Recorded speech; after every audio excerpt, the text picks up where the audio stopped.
Hi viewers, మనం వచ్చేసి తరిగొండ వేంగమాంబ అనేటువంటి పాఠంలో వచ్చేసి సాధన పత్రము 10 స్వీయ రచన. వేంగమాంబలో మీకు నచ్చినటువంటి గుణాలు ఏమిటి? స్త్రీలు నేడు ఏ ఏ రంగాల్లో పనిచేస్తున్నారు? ఇక్కడ కొనక కనకమ్మ, చుండూరు రత్నమ్మ, జయంతి సూర్యమ్మల గురించి తెలుసుకున్నారు కదా. వారు ఈ కోసము వారు వేటి కోసం పోరాడారో సొంత మాటల్లో రాయండి. మనము నోట్స్లో ఉన్నదే అనమాట.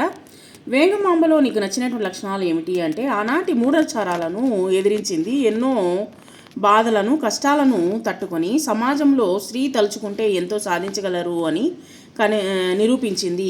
ఆమె సంగీత సాహిత్యాల్లోని అభినవేశము కలిగినటువంటి భక్తురాలు. ఎన్నో శతకాలు గ్రంథాలు భక్తి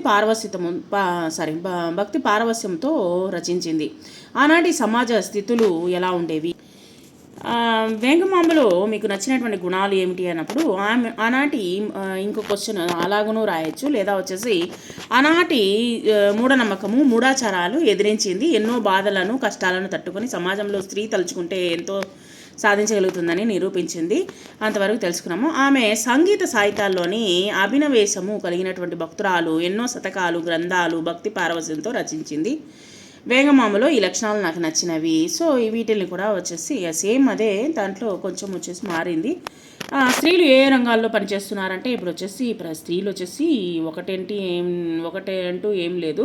ప్రతి ఒక్క రంగంలోనూ నేడు అన్ని రంగాల్లోనూ పనిచేస్తున్నారు అని చెప్పేసి మనము మీకు నచ్చినటువంటి రంగాలను కూడా మీరు రాయొచ్చు అనమాట. ఇప్పుడు వీటిల్లో కూడా పనిచేస్తూ ఉన్నారు ఎక్కువగా. ఆర్మీలో కూడా ఎక్కువగా పనిచేస్తున్నారు, సైన్యంలో కూడా ఎక్కువగా పనిచేస్తున్నారు.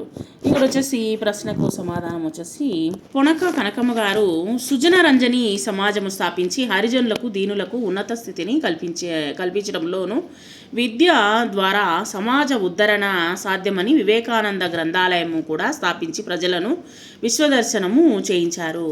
సమాజ ఉద్ధరణ కోసము పోరాడారు. తర్వాత చుండూరు రత్నమ్మ గారు స్త్రీ జనోద్ధరణ కోసము పోరాడారు.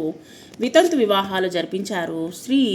స్త్రీలు స్వతంత్రపు తమ కాళ్ళ మీద నిలబడాలనేటువంటి ధ్యేయాలతో మహిళా పారిశ్రామిక సంఘాలను ఏర్పరిచారు. కులమత వివక్షత లేకుండా మహిళా ఉద్ధరణ కోసం పాటుపడ్డారు.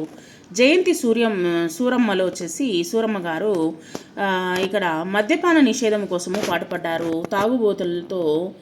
తాగుబోతుల్లో మార్పు కోసము ఎన్నో నాటికలు ప్రహసనాలు రాసి వేసి కళ్ళు మానండరోయ్ బాబు అంటూ ధర్నా చేసి ప్రజలను కళ్ళు జోలికి పోము అని శపథాలు చేయించారు. ఈ విధంగా వాళ్ళు చేయించినటువంటి పోరాడినటువంటి విషయాలన్నమాట.